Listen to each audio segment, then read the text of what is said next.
E a gente está testando aqui uma gravação para o Café com Podcast e é mais para a gente saber. Agora começou a gravar, hein? Eu acho. Testando com a testa aqui. Testando a testa aqui para ver como é que funciona. E eu tô achando estranho, porque tipo, tá um troço contornado, muito mal contornado. Talvez seja tecnologia nova. Talvez seja meu processador, não sei. Não, isso aqui é no servidor deles. Isso aí. Aqui, não. E o mundo virtual ficando cada vez mais estranho, né? Cada vez mais opções mais artificiais, né? Cada vez mais artificial, né?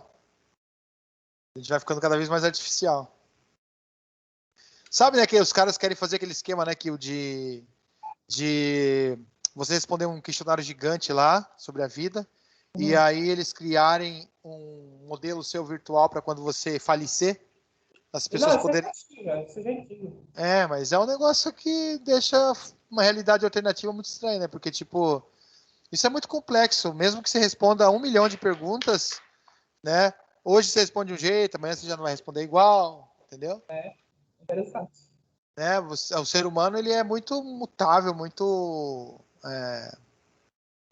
não sei se inconsistente, ou sei lá, nem sei que...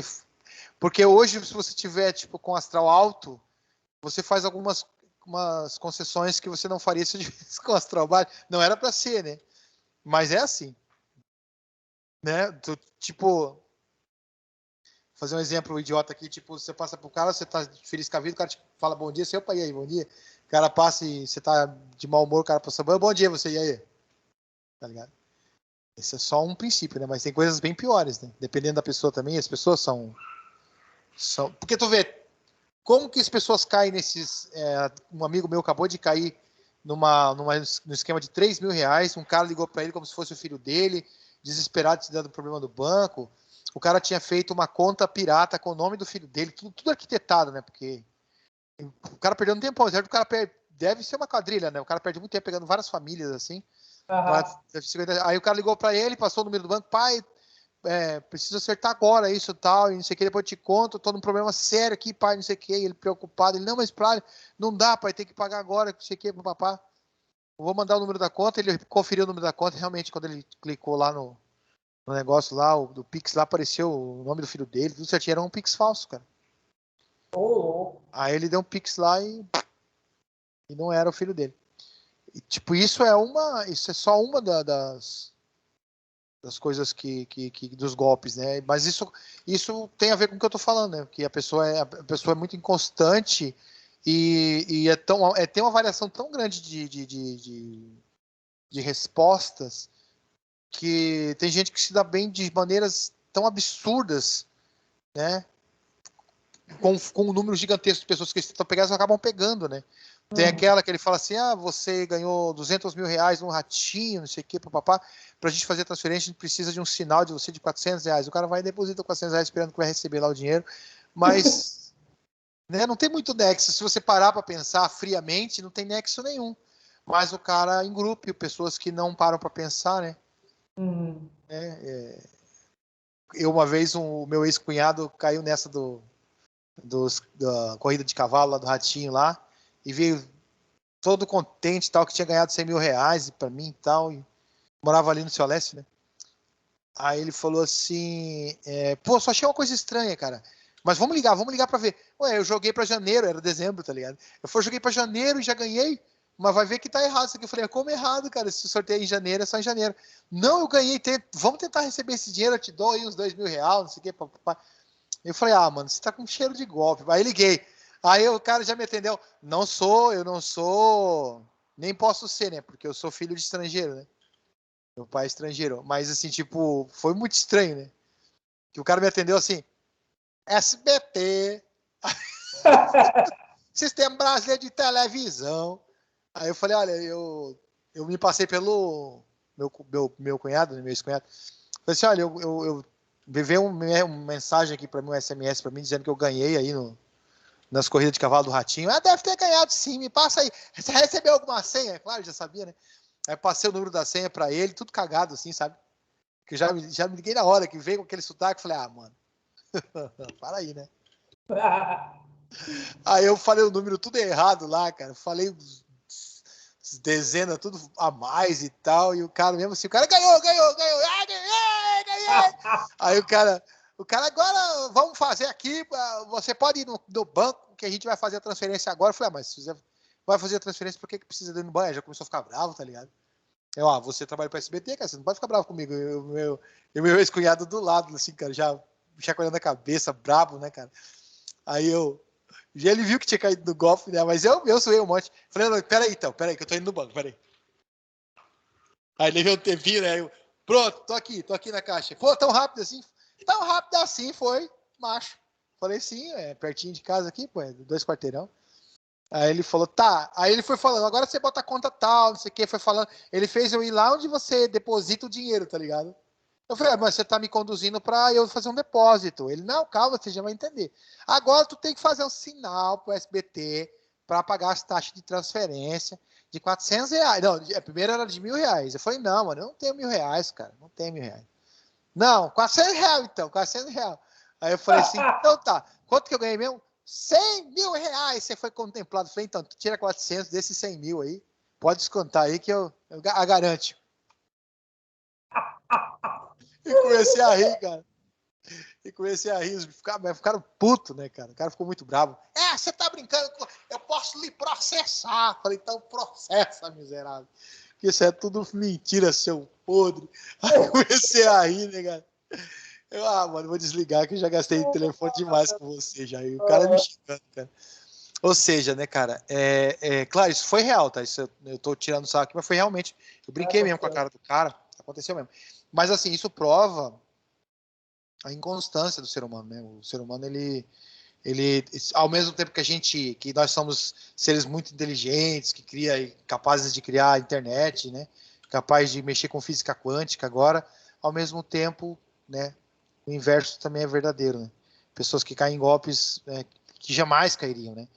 Até de você contar para o outro, pessoas que caem nesse golpe depois ficam envergonhada para contar que passou por isso para uma outra pessoa, porque outra pessoa já ouve isso com descrença já. Mas se você tá na pele da pessoa, minha mãe mesmo, sua mãe, a sua avó, minha mãe, esses tempos me ligou lá, desesperada. Ai, você tá bem? Eu falei, eu tô, mãe, tô gordo. Ela, ai, guri, acabaram de me ligar aqui falando que se passando por você, chorando e tal. Eu falei, mãe, como é que eu vou ligar pra tu chorando, pedindo ajuda, mãe? 1.500 quilômetros, vai fazer o quê?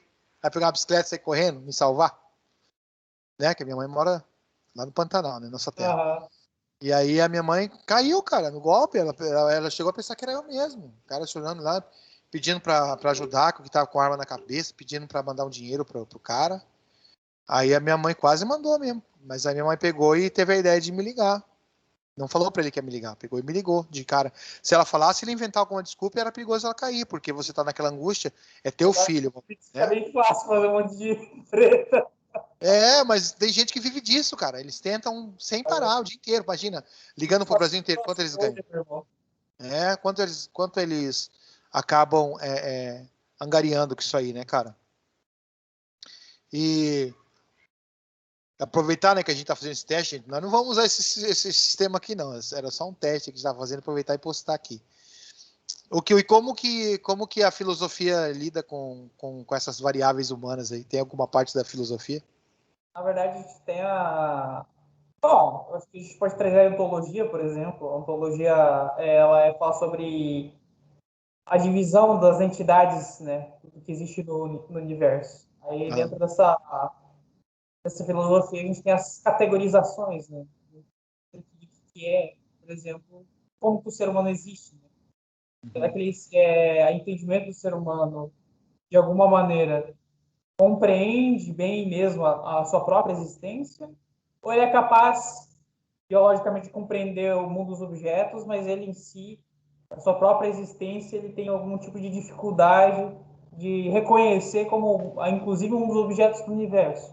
Então, a ontologia ela vai trabalhar com essa, digamos assim, catalogação das entidades, o que elas são, e até as subdivisões até o particular, né? Mas o particular não é tão interessante para a ontologia, mas ela pode se dedicar também a ver um pouco disso, a entender os particulares. O que é um particular?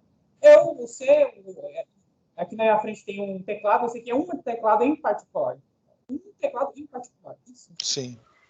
Então, uma vez que olha para o ponto da ontologia, o que é ser humano e o que é máquina, talvez a teses vão dizer, pô, na verdade, nada impede de uma máquina ser tão complexa e tão responsiva quanto qualquer ser humano, e se ela for mesmo e alcançar essa capacidade tão adversa quanto o ser humano, talvez nós não somos tão diferentes assim de máquinas. Aí, e isso autoprogramáveis ainda. É bem científico, na verdade. Aí vem a religião, que é, digamos assim, muitas vezes, das mais antigas, inclusive, que hoje a gente entende como mitologia, até as mais recentes, ela quer colocar o ser humano num ponto de privilégio, onde ele é totalmente diferente de qualquer outra criatura do universo. Do ponto de vista da ontologia, a gente teria que a entidade ser humano, ela é diferente de qualquer outra entidade, da entidade pedra, da entidade solo, da entidade planeta, da entidade estrelas. É uma entidade numa categoria completamente diferente. A gente pode dizer assim, ela está na categoria de consciência. Mas há aqueles que aceitam a tese, por exemplo, de que máquinas, quando bem treinadas, quando bem construídas, elas são sim capazes também de responder à consciência, entender a autoconsciência. É um desafio hoje, na verdade, da eletrônica, robótica, da desenvolvimento de inteligências artificiais. Como que a gente consegue reproduzir, simular a consciência? A inteligência cognitiva, né? Isso. Não só a cognitiva, ela é uma, na verdade, né? Eu estou falando especificamente sobre você entender que você entende, por exemplo, o Homo sapiens sapiens, né? Sim. Ou seja, eu sei que eu sei. Né? Como que uma máquina chega ao estágio de reproduzir, saber que sabe? Assim como os animais, que até então a gente entende, e aí eles mostram cada vez mais que os animais não são tão diferentes assim do ser humano, do ponto de vista desse, a gente vai dizer, esse misticismo que coloca o ser humano num ponto privilegiado, parece que não somos tão privilegiados assim. Cada dia que passa, os animais... Porque tu vê bem, né? Cai por terra, né? Porque senão os bichos morreriam de bobeira, né? E o bicho não dá bobeira para morrer, ele também tem medo de morrer igual a gente, ele sabe que ele morre. Dependendo de outro animal que atacar ele, ele tem essa consciência de que ele pode morrer, então ele vaza, né? Ou ele ataca, ou ele vaza. Ele não fica ali de bobeira esperando para morrer. Né? Então ele tem essa consciência de estar vivo, né, cara? Alguma consciência ele tem, você, algum nível, né? Talvez, mas a gente pode dizer assim, talvez mais primitivo. Mas aí que tá. Aí o desafio, por exemplo, filosófico é determinar o que é consciência. O que é consciência? Definir o que é consciência. E os animais se catalogam por essa tal de consciência. A gente consegue colocar eles na mesma caixa da consciência quanto o ser humano.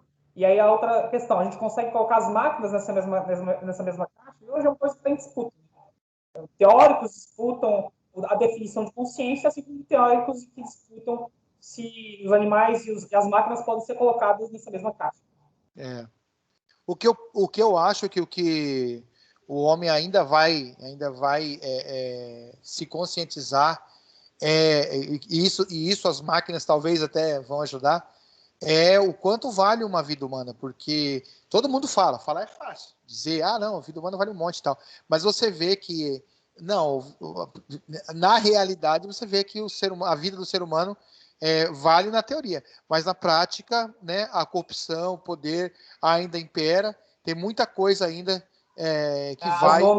As vontades particulares ainda se sobressaem, ainda se sobrepõem ao suposto valor da vida humana. Sim, e eu acho que no futuro, isso estava conversando com o Caian, né, que é outro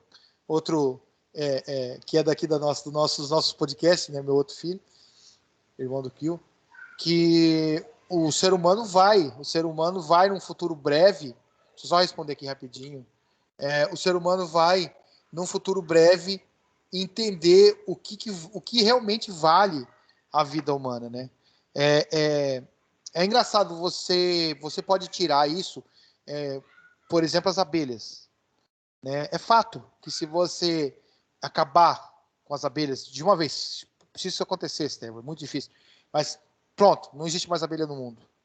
Você ia ter vários lugares do mundo virando deserto, né? E ia ser uma catástrofe, né? Claro, você ainda tem outros polinizadores que fala, né? Você ainda tem outros seres que fazem o trabalho das abelhas, mas não com afinco não com a velocidade que as abelhas fazem, né? E não é só abelha, estou pegando a abelha como um exemplo, né? Mas tem um pensamento que agora me falha de quem é, que só quando a última árvore for derrubada que o homem lembrará que um dia existiu uma floresta, né? Isso parece óbvio, né? Mas não é. O ser humano vai destruindo, né? Então, tipo, é aquela história do chamaram os músicos, eu não sou músico nem bola. Chamaram os especialistas, não sou especialista, não nem bola. Chamaram, quando eu fui ver, não tinha mais ninguém para me chamar, porque já tinha ido todo mundo embora. Levaram meu vizinho, eu não disse nada. Levaram como falar, os artistas e eu não disse nada. Nada. Porque não era artista. Levaram, não sou artista, não disse nada. Então, assim é o ser humano, né? Ele para ele ter mais poder. Aí Oi? um dia vieram me buscar e ninguém disse nada, não tinha quem me defender. Então você veja bem. Agora me perdi o meu raciocínio aqui, mas é isso, cara. Você vai chegar o momento, né? O homem ele vai, tudo vale pelo poder, mas quando ficar tudo em escassez, de que vai valer esse poder, né? Você tem o poder, um poder, digamos assim, a característica do poder é quando você comanda alguém. Quando você tem o comandante só existe porque tem o comandado, né? Mas vai chegar uma hora que não vai mais existir esse comandado, porque você subtraiu, você adicionou tanto poder a você, né? É igual o capitalismo, né? O capitalismo é uma coisa bacana porque quando ele acontece num equilíbrio, né? O capitalismo mantém o equilíbrio, né? Quando você qualquer produto que você tem uma escassez, ele se torna inviável. Ele fica tão caro, ele vai ficando tão caro que daqui a pouco não tem mais para quem vender, porque o preço já está tão absurdo que aí perdeu-se né? O que tem tanto valor que não tem mais valor nenhum, porque ninguém mais pode comprar, né? Claro que você tem não estou falando aqui de raridades, você tem as pedras mais raras do mundo, né?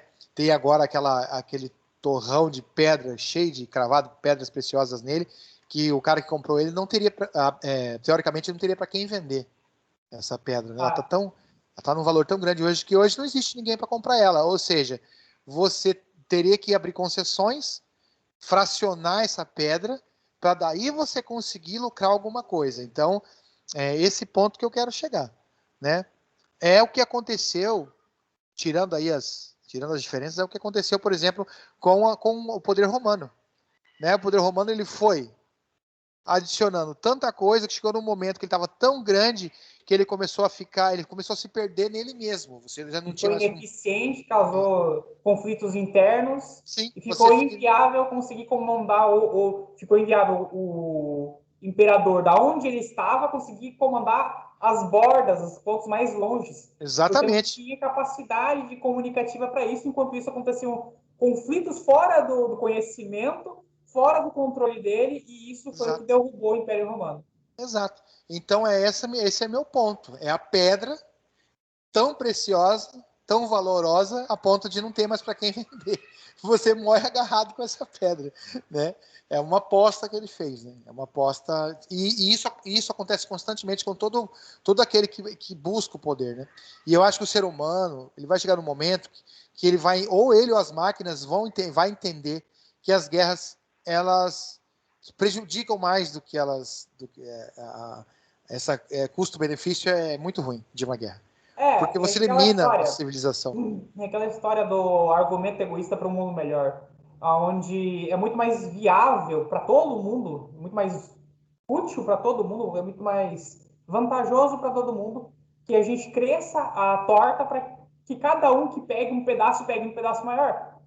Então, como você cresce essa torta, que é o recurso mundial, quando a gente engorda o recurso mundial, ou seja, existe mais matéria, existe mais coisas para dividir entre as pessoas, é um momento onde todos lucram mais. Até aquele que é mais pobre, numa situação mais degradante, hoje ele pode viver numa condição melhor do que um camponês há 500, 1.500 anos atrás, que tinha uma torta muito melhor, muito menos recursos, e ele poderia ter uma vida muito mais curta, como hoje, por exemplo, até mesmo um cidadão que vive na rua, e pode ter uma situação de vida melhor do que um cara daquela época que não tinha, por exemplo, hospital público, por exemplo. Aquele cara Aham. morreria de diarreia, meu irmão. Com certeza. Coisa Verdade. que hoje até mesmo os moradores de rua provavelmente não morrem. Pode falar lá, tô gravando aqui com o Kill. Minha filha Então, chama. Tô gravando com o Kill. essa é a questão, né? Essa é a chave aqui do negócio. Então, Entender que engordar o bolo é muito melhor do que você roubar um pedaço do bolo. sim. É Pra bem, gente, inclusive, mais trabalhoso, né? Você ter que é, guerrear com os outros para obter recursos. pra gente finalizar aqui, né, cara, deixar esse teste, a gente não vai usar esse recurso, não se assuste. Ficou muito, muito, muito ruim. Ainda está muito. Ainda está muito fraco, mas era só um teste que a gente precisava ver isso funcionando. Esse recurso é Mas só o podcast você pode ignorar a tela e ouvir só o conteúdo. Lembrando que o meu outro filho, Caian, vai começar a me ajudar a postar isso no Spotify. Os nossos podcasts todos estarão no Spotify. E para terminar, para finalizar, né, o momento agora é um momento ruim, porque a gente está naquele momento onde o cara não pensa nem no próprio filho, nem no próprio neto. Né? Como a gente tem ainda muita coisa, a gente tem muita coisa em excesso, a gente tem muito poder espalhado em excesso, os caras ainda conseguem reter esse poder de maneira que isso não atinja a ele, vai atingir o neto, o bisneto dele, está, como diz o outro, cagando e andando para isso. Mas vai chegar um momento, né, isso daqui, não sei, daqui a X anos vai chegar um momento em que o status desses buscadores de poder vai estar no limite. E aí sim, aí vai ser visível. Aí não, opa, se eu passar daqui, eu me derrubo. É o que acontece com alguns ditadores da atualidade, que tem os países aí, né, trancados, os outros países não os apoiam, eles viram verdadeiras ilhas, literalmente viram verdadeiras ilhas, né, sendo ilha ou sendo continente, eles viram ilhas, porque são abandonados por todos os outros países, porque ninguém apoia ditadores que corrompem a sociedade, né, centralizam o poder ao máximo e aí começa a morrer todo mundo em volta ali de fome. Você vê os líderes, né, não só com poder econômico, mas visivelmente eles estão bem melhores do que os seus servos, né? Vira o rei, os amigos do rei e a plebe em volta, né, morrendo ali, né, servindo de suporte para esse poder centralizado, que é o que a gente está falando nesse bate-papo de hoje. Centralizou muito o poder, não tem mais o apoio de ninguém, cada vez menos, até que a própria população, por ser em número maior, começa a se indignar a ponto de entender que esse poder ele é abstrato, ele não é um poder físico, Não é absoluto. não é absoluto, quando eles se vê que eles são em maior número, que a base da pirâmide, né, ela, ao mesmo tempo que ela parece ela ser mais fraca economicamente, mas em número, em tamanho, em massa, ela é maior. Você tem a ponta da pirâmide, quanto mais para cima, menos campo de massa você tem, né? Então você tem ali embaixo o povão, a massa viva, né, que se ela se voltar contra o, o negócio fica feio, né? O poder inverte e aí, infelizmente, acontecem verdadeiras, né? Porque você tem ali aquele confronto você tem os amigos do rei, nem todos eles são voltados para esse momento, a maioria abandona o barco rapidinho, porque ainda tem, quanto mais você vai chegando mais perto do rei, você tem pessoas que ganham mais. Quanto mais perto, mais ganha, mais tem aquele poder econômico e regalias e tal, e vai ser nesse momento que eles vão abandonar o barco, é que você vai ver esses ditadores fugindo, alguns ao longo da história se suicidaram, outros, né? Tem até o famoso corredor o corredor da vida, né? Eles abrem o corredor da vida para os caras fugirem ou morrerem. Aquela aí é o tudo ou nada, né? Isso acontece. Bom, quero agradecer ao Kill, né, Kill? A gente gravou esse vídeo aqui, vou postar aqui no Café com Podcast. Nós temos também lá o Filosofar, né? Lá nos Bandeirantes Desvendando História. Valeu, Kill. Valeu. Abraço pra você aí. Não sei nem como é que a gente desliga esse treco aqui, mas vamos desligar essa gravação. Valeu, tchau.